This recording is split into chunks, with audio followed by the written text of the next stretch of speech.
नमस्कार। दोपहर समाचार में आपका स्वागत है।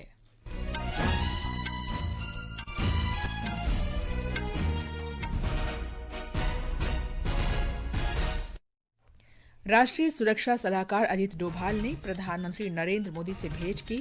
केंद्रीय गृह सचिव गोविंद मोहन ने कल नागरिक सुरक्षा मॉक ड्रिल से पहले राज्यों के मुख्य सचिवों के साथ बैठक की। अमेरिकी प्रतिनिधि सभा के अध्यक्ष माइक जॉनसन ने कहा, आतंकवाद के खिलाफ लड़ाई में उनका देश भारत का सहयोग करने के लिए हर संभव प्रयास करेगा। विदेश मंत्री डॉक्टर एस जयशंकर ने कहा, प्रतिभाओं की वैश्विक मांग बहुत अधिक है और भारत इसे पूरा करने में सक्षम है। मौसम विभाग ने अगले 2 से 3 दिन तक गुजरात और राजस्थान में तेज हवाओं के साथ मूसलाधार बारिश का अनुमान व्यक्त किया और खेलो इंडिया यूथ गेम्स में आज तैराकी, सेपक टकराव और निशानेबाजी में कई पदक दांव पर। दोपहर समाचार के साथ मैं कनकलता। पहलगाम आतंकी हमले के बाद हुई उच्च स्तरीय बैठकों की श्रृंखला में आज नई दिल्ली में राष्ट्रीय सुरक्षा सलाहकार अजीत डोभाल ने प्रधानमंत्री नरेंद्र मोदी से उनके आवास पर भेंट की। इसी कड़ी में रक्षा सचिव राजेश कुमार सिंह ने कल प्रधानमंत्री से मुलाकात की थी। इससे पहले वायुसेना प्रमुख air chief marshal Amarpreet Singh भी श्री मोदी से मिले थे। नौसेना प्रमुख एडमिरल दिनेश के त्रिपाठी और सेना प्रमुख जनरल उपेंद्र द्विवेदी के साथ प्रधानमंत्री की अलग अलग बैठकें हुई हैं। केंद्रीय गृह सचिव गोविंद मोहन ने कल होने वाली नागरिक सुरक्षा मॉक ड्रिल की तैयारियों की समीक्षा के लिए राज्यों और केंद्र शासित प्रदेशों के मुख्य सचिवों के साथ वीडियो कॉन्फ्रेंस के जरिए बैठक की। गृह मंत्रालय ने देश के 244 वर्गीकृत जिलों में नागरिक सुरक्षा अभ्यास आयोजित करने का निर्णय लिया है। हमारे संवाददाता ने बताया है कि इस मॉक ड्रिल का मुख्य उद्देश्य हवाई हमले की चेतावनी प्रणाली को परखना है।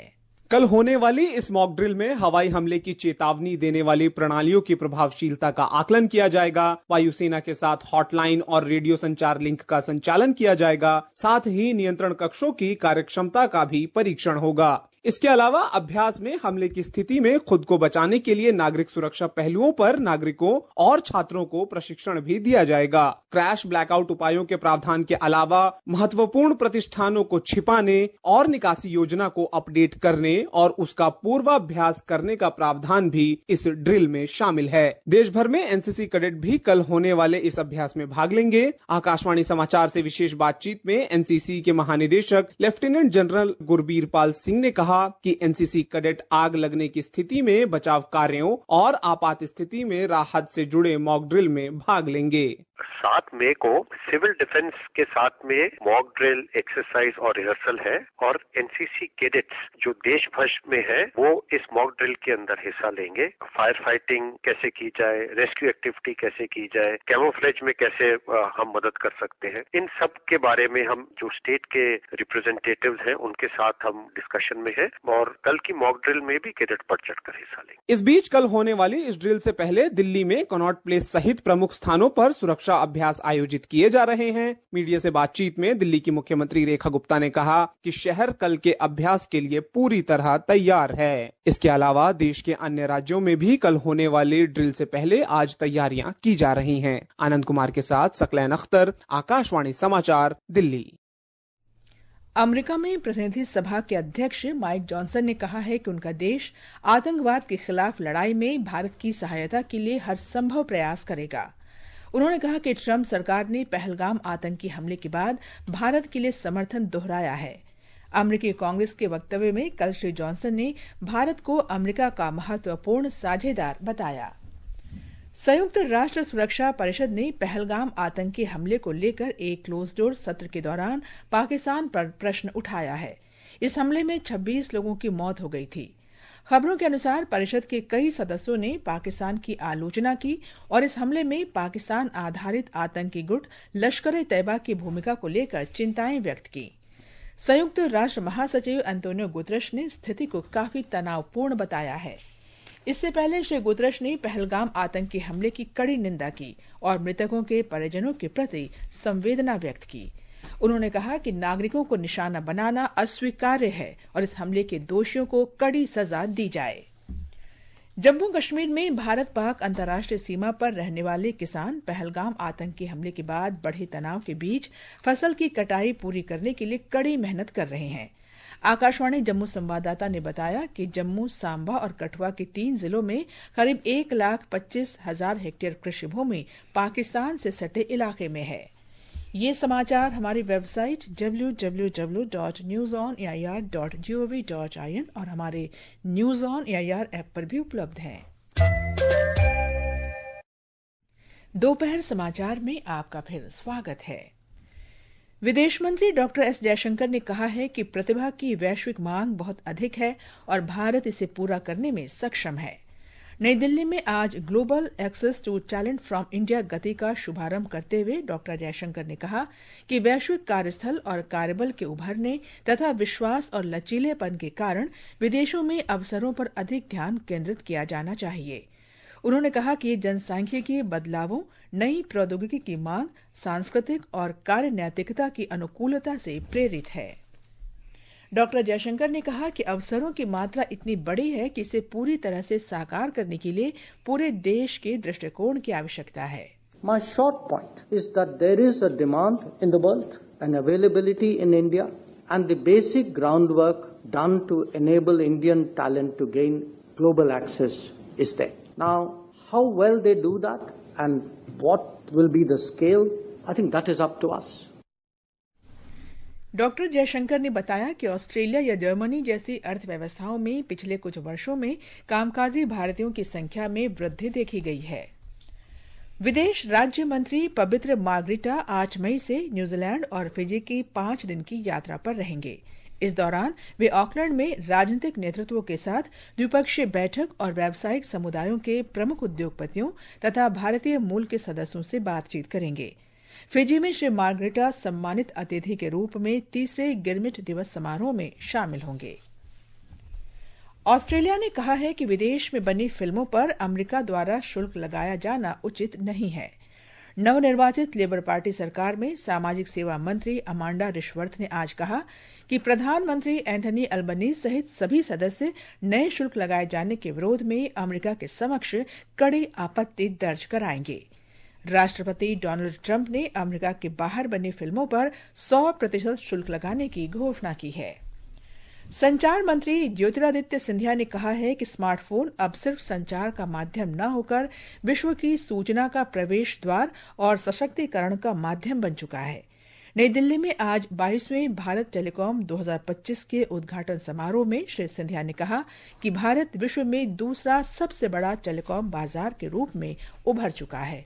एक रिपोर्ट। श्री सिंधिया ने कहा कि देश में 1 अरब 20 करोड़ मोबाइल उपयोगकर्ता हैं। उन्होंने कहा कि ब्रॉडबैंड उपयोगकर्ताओं की संख्या 1 दशक पहले के 60 मिलियन उपयोगकर्ताओं से बढ़कर आज 950 मिलियन से अधिक हो गई है। उन्होंने कहा कि इंटरनेट उपयोगकर्ताओं की संख्या 250 मिलियन से बढ़कर 970 मिलियन हो गई है। भारत टेलीकॉम 2025 का आयोजन टेलीकॉम निर्यात संवर्धन परिषद द्वारा किया गया है। इस कार्यक्रम में सम्मेलन सत्र, प्रदर्शनी और बिजनेस टू बिजनेस बैठकें होंगी। इसमें भारत के अग्रणी टेलीकॉम विनिर्माता और सूचना प्रौद्योगिकी सर्विस प्रदाता अपनी योग्यताओं का प्रदर्शन कर रहे हैं। सकलैन की रिपोर्ट के साथ समाचार कक्ष से प्रशांत कुमार।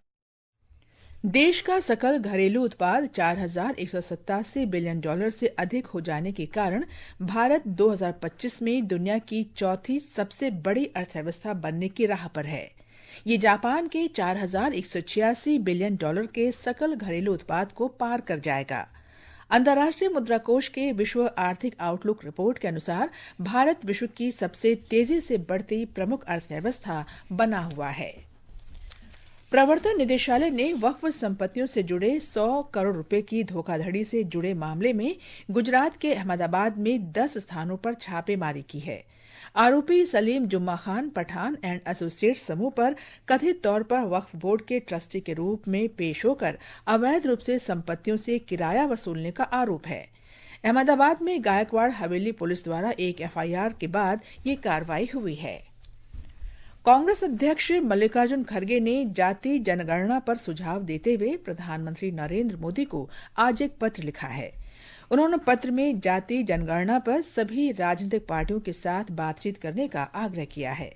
इस बीच भारतीय जनता पार्टी ने श्री खड़गे की निंदा करते हुए आरोप लगाया कि ये पत्र निर्णय लेने का श्रेय लेने की हताशा में लिखा गया है। आकाशवाणी से बातचीत में भाजपा प्रवक्ता गुरु प्रकाश ने आरोप लगाया कि जाति जनगणना को लेकर सरकार की घोषणा के बाद कांग्रेस मुद्दा विहीन हो गई है। उन्होंने कहा कि श्री मोदी ने इस निर्णय की घोषणा करने का साहस दिखाया है, जबकि उनसे पहले के किसी भी प्रधानमंत्री ने ऐसा निर्णय नहीं लिया। हमारी पार्टी की प्रतिबद्धता जातिगत जनगणना कोई आज से नहीं है और जितने भी श्रेय लेने वाले लोग आज घूम रहे हैं, वो चाहे राहुल जी हो, तेजस्वी जी हो, अखिलेश जी हो, यूपीए 2 में तो इनकी भारी भरकम सरकार थी, क्यों नहीं किया तब? असल मंशा यह है कि ये सिर्फ और सिर्फ एक परिवार को सत्ता देना चाहते हैं। हम लोगों ने बाबा साहेब अम्बेडकर के संकल्प को, पंडित दीनदयाल उपाध्याय के अंत्योदय को इस निर्णय के माध्यम से पूरा किया है। पंजाब पुलिस और केंद्रीय एजेंसियों ने एक संयुक्त अभियान में बड़ी मात्रा में हथियार तथा गोला बारूद बरामद किए हैं। पंजाब पुलिस के महानिदेशक गौरव यादव ने एक सोशल मीडिया पोस्ट में इसकी जानकारी दी। उन्होंने कहा कि शहीद भगत सिंह नगर में टिब्बा नांगल कुलार रोड के पास एक वन क्षेत्र से हथियार बरामद किए गए। ये समाचार आकाशवाणी से प्रसारित किए जा रहे हैं। ताज़ा समाचार जानने के लिए आप हमारे social media handle @AIR news Hindi को फॉलो कर सकते हैं। ये आकाशवाणी है। मौसम विभाग ने अगले 2-3 दिन तक गुजरात और राजस्थान में तेज हवा के साथ भारी बारिश का अनुमान लगाया है। विभाग ने कहा है कि पश्चिमी हिमालय क्षेत्र में भी गरज और बिजली के साथ इसी तरह का मौसम रहने की संभावना है। आकाशवाणी समाचार से बात करते हुए विभाग के वरिष्ठ वैज्ञानिक RK जेनामणि ने कहा कि अगले 7 दिन तक दिल्ली और देश के अन्य उत्तर पश्चिमी भागों में लू की स्थिति नहीं होगी। गुजरात का क्षेत्र है, पर्टिकुलरली सौराष्ट्र का गुजरात रीजन, तो हेवी रेन का संभावना है। उसके साथ साथ जॉर्जटन थंडरस्टॉर्म कल हुआ था, आज भी मेनली थंडरस्टॉर्म का और स्ट्रॉन्ग विंड चलने का संभावना है। नेक्स्ट 3 डेज तक जो गुजरात में हम लोग ऑरेंज वार्निंग दिया है, उसी के आसपास का जो दक्षिण राजस्थान का हिस्सा है, बिल्कुल ऐसे वेदर होगा। थंडरस्टॉर्म, लाइटनिंग और हेवी रेन भी हो सकता है। बिहार में खेलो इंडिया यूथ गेम्स के आज तीसरे दिन तैराकी, जूडो, सेपक टाकरा और निशानेबाजी में 70 से अधिक पदक दांव पर होंगे। ब्यौरा हमारे संवाददाता से। राजगीर खेल परिसर में कबड्डी के आज रोचक मुकाबले देखने को मिले। गर्ल्स कैटेगरी में हरियाणा की टीम ने पूल ए के एक मैच में छत्तीसगढ़ को पराजित किया। वहीं हरियाणा के बालक वर्ग की टीम ने पूल ए के मुकाबले में आंध्र प्रदेश को पराजित कर अपना कबड्डी में विजय अभियान जारी रखा। पूल बी के मुकाबले में बालक और बालिका दोनों वर्गों में बिहार की कबड्डी टीमों को आज पराजय का मुख देखना पड़ा। खेलो इंडिया यूथ गेम्स के तीसरे दिन आज तैराकी, जूडो, सेपक टाकरा और निशानेबाजी में 70 से अधिक पदकों का फैसला होगा। धर्मेंद्र कुमार राय, आकाशवाणी समाचार, पटना। खेल के तीसरे दिन आज नई दिल्ली के इंदिरा गांधी स्टेडियम में साइकिलिंग प्रतियोगिता की शुरुआत हुई। लड़कियों की 7.5 किलोमीटर स्क्रैच रेस में राजस्थान की हर्षिता जाखड़ ने स्वर्ण पदक जीता। वहीं बिहार की सुहानी कुमारी ने रजत और महाराष्ट्र की आकांक्षा मेहत्रे ने कांस्य पदक हासिल किया। नई दिल्ली में doctor Karni Singh shooting range में निशानेबाजी प्रतियोगिताएं आयोजित की गई। 50 मीटर राइफल 3 पोजीशन महिला युवा वर्ग में प्राची शशिकांत गायकवाड़ ने स्वर्ण पदक जीता। खेलो इंडिया यूथ गेम्स के संस्करण में राष्ट्रीय राजधानी में निशानेबाजी, साइकिलिंग और जिम्नास्टिक की प्रतियोगिताएं हो रही हैं। तेलंगाना के मुख्यमंत्री रेवंत रेड्डी ने इस वर्ष की मिस वर्ल्ड प्रतियोगिता के लिए विश्व स्तरीय व्यवस्था करने के निर्देश दिए हैं। इस सौंदर्य प्रतियोगिता को 10 से 31 मई तक हैदराबाद में आयोजित किया जाएगा। उन्होंने कहा कि ये आयोजन न केवल तेलंगाना की संस्कृति को दर्शाएगा, बल्कि इससे विश्व मंच पर तेलंगाना की छवि भी बेहतर होगी। भारतीय जनता पार्टी ने पहलगाम आतंकी हमले पर समाजवादी पार्टी के नेता लाल बिहारी यादव की कथित आपत्तिजनक टिप्पणी के बाद विपक्ष की निंदा की है। आकाशवाणी से बातचीत में पार्टी प्रवक्ता नलिन कोहली ने कहा कि इस त्रासदीपूर्ण घटना पर विपक्ष के कुछ नेता जिस तरह की टिप्पणी कर रहे हैं वो निंदनीय है। अंत में मुख्य समाचार एक बार फिर। राष्ट्रीय सुरक्षा सलाहकार अजित डोभाल ने प्रधानमंत्री नरेंद्र मोदी से भेंट की। केंद्रीय गृह सचिव गोविंद मोहन ने कल नागरिक सुरक्षा मॉक ड्रिल से पहले राज्यों के मुख्य सचिवों के साथ बैठक की। अमेरिकी प्रतिनिधि सभा के अध्यक्ष माइक जॉनसन ने कहा, आतंकवाद के खिलाफ लड़ाई में उनका देश भारत का सहयोग करने के लिए हर संभव प्रयास करेगा। विदेश मंत्री डॉक्टर एस जयशंकर ने कहा, प्रतिभाओं की वैश्विक मांग बहुत अधिक है और भारत इसे पूरा करने में सक्षम है। मौसम विभाग ने अगले 2 से 3 दिन तक गुजरात और राजस्थान में तेज हवाओं के साथ मूसलाधार बारिश का अनुमान व्यक्त किया। इसके साथ ही दोपहर समाचार का ये अंक